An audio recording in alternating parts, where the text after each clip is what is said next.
Kumar YouTube channel. त guys आज हामी जाँदैछौँ तेजपुर मम्मीलाई देखाउन लागि हस्पिटल। मम्मीलाई बिमार भएको छ यसले हामी मम्मीलाई देखाउन लागि जाँदैछौँ। पानीबाट पुगिसकेछौँ गाइस, हामी बढेर आइसक्यौँ।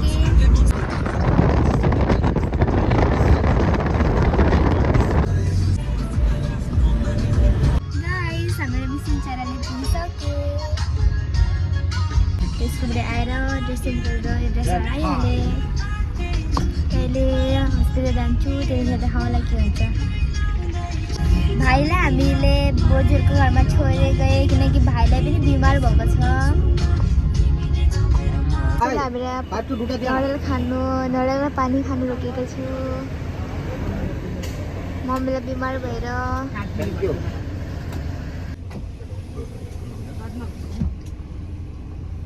नरिवलको मलाई खानु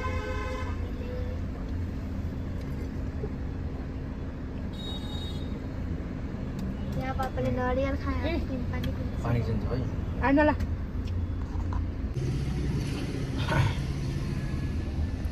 गाइस हामीहरू नरिवल पानी पिएर हिँडिसकेछु। अहिले हामी अब हस्पिटल जाँदैछौँ मम्मीलाई देखाउनु लागि। हामी पुगिसकेछौँ, अहिले मम्मीलाई देखाउनु जाँदैछौँ हामी। यहाँ पापा खै कहाँ गयो।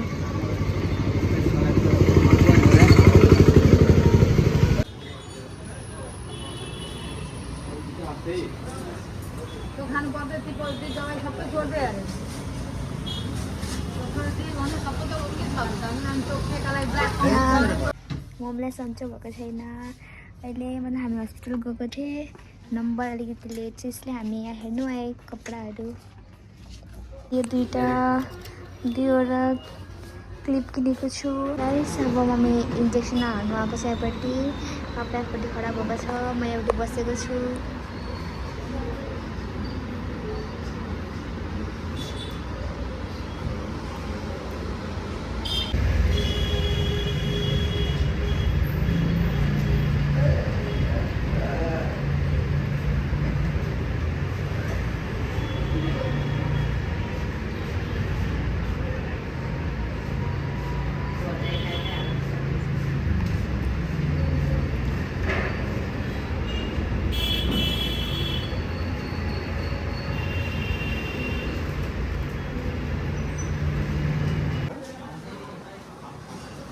आज मेरो छोरीले बैगुन फ्राई खाँदैछ। यो आज सबै सब्जी खाने अरे। Very good good.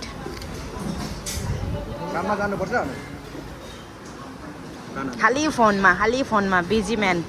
हामी खाना खानु आएको थिएँ, खाइ पनि सकेँ। यो जग्गा छ हामी खाना खानु आएको।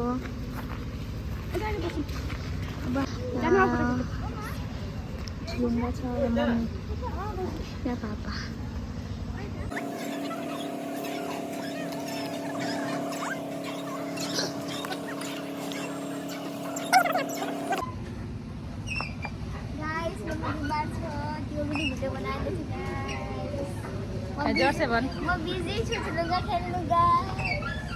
त्यो बिजी छ अरे, मम्मी बिमार छ, फेरि पनि भिडियो बनाउनु कोसिस गर्दैछ अरे। अब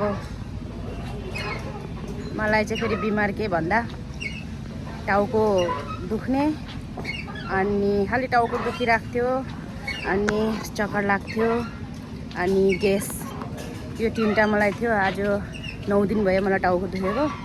अनि भयो छोडो जान्छु देखाउँछु एकबार मेडिकल नै, कति मेडिसिन खाने, कति किनी खाने भनेर। अनि सोचेँ देखाउनै पर्यो योपालि भनेर। त अनि आएर देखाएको त बोखार रहेछ 1 हप्ताभरि, मतलब 9 दिनभरि नै मलाई बोखार नै रहेछ अरे। अनि बोखार छ लेकिन बाहिर छैन, तर भित्रभित्र बोखार छ। बोखार पनि 100 थियो होला। बोखार पनि नाप्यो 100 थियो। अनि त्यही भएर जिउ दुख्ने यस्तोहरू पुरा दुख्ने, अनि फेरि अब टाउको दुख्ने सन्चना बेलामा एकछिनमा टाउको दुख्ने, एकछिनमा छर्लङ्ग हुने, राम्रो हुने, मतलब दुख्ने छोड्ने गर्दा बल्ल अहिले मलाई यहाँ बाहिर निस्केर आएर खाना खाएपछि अलिक राम्रो लागेछ। खाना पनि अब खाँदा हुइया भइसकेको, खाने पनि छोड्नु मन लाग्छ तर के गर्ने, आफू कमजोर हुन्छु भनेर खानु कोसिस गरेँ, खाएँ जसो अनि आफू चाहिँ यहाँ तागत नभएको जस्तै भएछ। बुढा पनि थिएन अब घरमा। आज आउनुभएको थियो बिहान 4 बजी। अनि हिँड त अब मेडिकल नै देखाउनु पर्यो भनेर। अब डेली टाउको बाँधेर बस्दा कहाँ राम्रो देख्छ होइन। अनि सन्चो नभएर अब बोल्दा पनि थाक्छु म। बोल्नु पनि मन पर्दैन, कसैको फोन आयो भने पनि बोल्नु मन पर्दैन, मतलब बातै गर्नु मन पर्दैन। अब हामीहरूको भिडियो अब हेर्नुहोस्। अब मेरो रिपोर्ट त 6 बज्छ सामको 6 बजी रिपोर्ट दिन्छ अरे। अनि त्यसले हामी टाइम पास गर्नु यहीँ बसेको।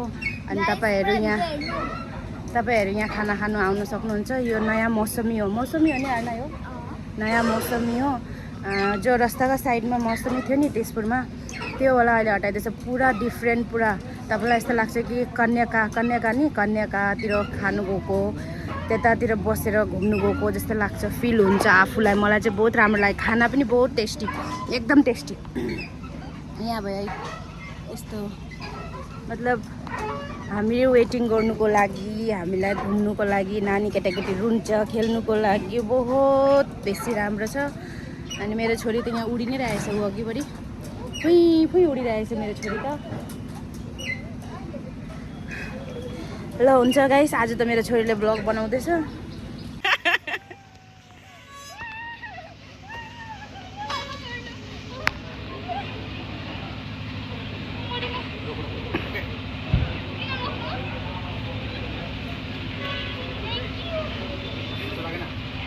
हामी टाइम पास गर्दैछु। मम्मीको रिपोर्ट कहिले आउँछ त अहिले टाइम पास गर्दा मैले पानीपुरी पनि खाएर आइसकेको छु। पानीपुरी मैले 50 रुपियाँको खाएको छु। त मेरो पेट लेकिन यसमा त मजा छ। गाइस, अब हामी निक्लेको घरतिर, राति भइसकेको छ। साथीहरू हामी घर आइपुगे। आउँदा हामीलाई ढिलो भयो अलिक। अनि यो मेरो छोरालाई बोजू घरमा राखेर गएको थिएँ, लिनु गएको। त यति नै हो मेरो ब्लग। हजुरहरूलाई मेरो भिडियो हेरिदिनु भएको लागि बहुत बहुत थ्याङ्क यू। अनि मेरो भिडियो हजुरहरूलाई मन परेछ भने like, comment, share and subscribe गरिदिनु होला। Thank you so much. By by.